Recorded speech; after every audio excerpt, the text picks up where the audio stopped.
列车上女人刚准备方便，却惊恐地发现配有厕所的5号车厢竟然诡异地消失了。正所谓憋息可行千里，憋尿寸步难行，没有厕所可不行。慌张的翠霞赶忙找来列车员说明情况。小伙工作多年，遇到这种情况也是头一次见，但为了不引起乘客恐慌，还是故作镇定向众人解释后面本来就没有车厢。然而这番说辞显然骗不了大爷。随着越来越多的人想上厕所，列车员只能给出另一种解释，说由于5号车厢发生故障，所以留在了隧道检修。一边解释还一边安抚4号厢的乘客们，自己刚才已经和同事确认过，只要维修完毕，5号车厢马上就能与我们会合。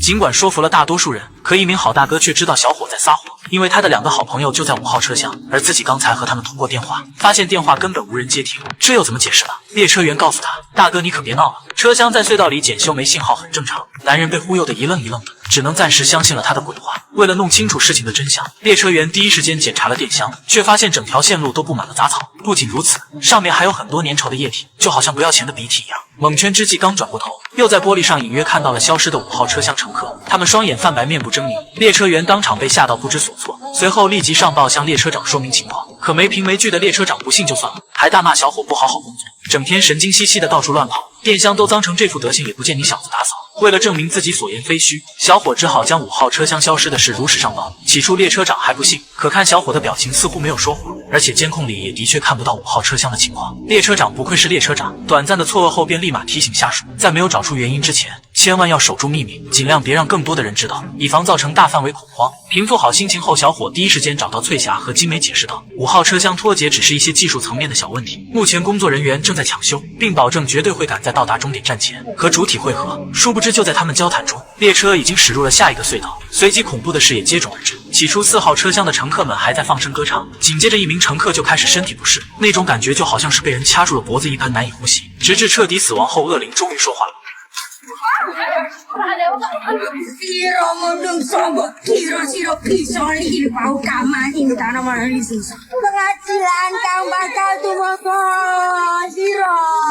伴随着一段诡异的笑声，恶灵也第一次显露真身。他浑身上下缠满藤蔓，开始对4号车厢的乘客们大开杀戒。在恶灵的施法下，车厢再次与主体分离，一直到列车驶出隧道，3号车厢的人们才发现了不对劲，但却为时已晚。4号车厢已经永远留在了刚才的隧道里。就在众人不知所措时，3号车厢一位女乘客及时找到了问题所在。Satu terowongan, satu gerbong hilang. Mungkin kebetulan, tapi ini sudah lebih.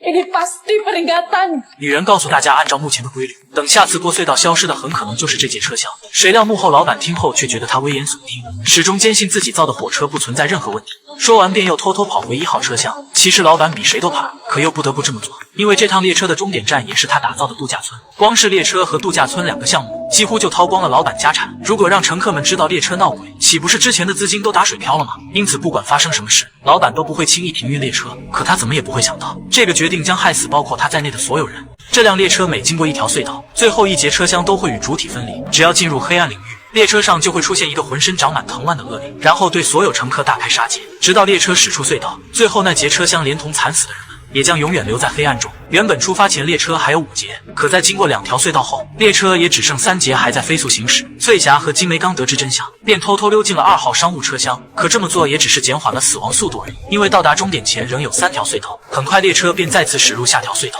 还是和之前的情况一样。3号车厢刚陷入黑暗，恶灵便趁虚而入，带着小弟们对乘客展开大屠杀。动静声吸引了2号车厢的注意，翠霞想救人却为时已晚，只能眼睁睁看着一条条鲜活的生命永远留在黑暗之中。2号车厢基本都是有钱人，他们没人想把小命丢在这。翠霞知道现在根本不是解释的时候，如果再经过一条隧道，那么2号车厢也将会被吞噬。当务之急必须马上停车。谁知幕后老板听后却怎么也不肯，因为造这趟列车外加修铁路以及开发终点站的度假村，已经花掉了老板全部积蓄。如果列车停运，让外界知道这里闹鬼，那么之前所有的努力都将付诸东流。所以想停车做梦去吧。一些怕死的人听完立刻就想去1号车厢。趁现场一片混乱，老板又偷偷返回1号车厢，并迅速反锁了肛门。而此时又一条隧道近在咫尺，等列车驶入黑暗，恶灵也迈着小碎步缓缓出现。接下来2号车厢的乘客们可就遭老罪了，他们摔的摔死，爆浆的爆浆，乘客们仅在一瞬间便被秒杀。所幸翠霞几人一直藏在过道，这才侥幸躲过一劫。最终列车在驶出隧道前，2号车厢再次与主体脱离，带着凄惨的叫声永远留在了隧道。此时列车只剩头等舱一节，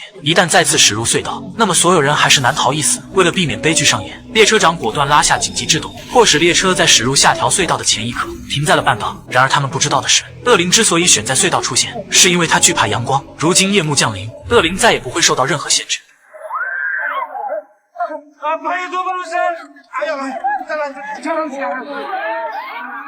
恶灵出现后，周围也布满了藤蔓，这些藤蔓就像拥有生命，将幸存的人纷纷包裹其中，折磨致死。最终死去的人们变成参天大树，不仅绿化了环境，残存的能量也成了供恶灵成长的养料。只是可怜了这群乘客们，到死都不明白恶灵为什么这么做。原来这条铁路就是1号车厢的富豪们合作开发的，为了修建度假村大肆敛财，他们不惜破坏大量植被发展旅游业。当地居民曾不止一次劝说，称这片森林栖息着一只恶灵，一旦破坏它的生存环境，后果将不堪设想。可富豪们根本不信这种无稽之谈，随后便对该区域的树木大量砍伐。这番操作也彻底惹怒了恶灵，所以才会在列车运行的第一天展开报复，硬生生把一辆旅游列车变成了血腥列车。想必这就是人类不保护环境的下场吧。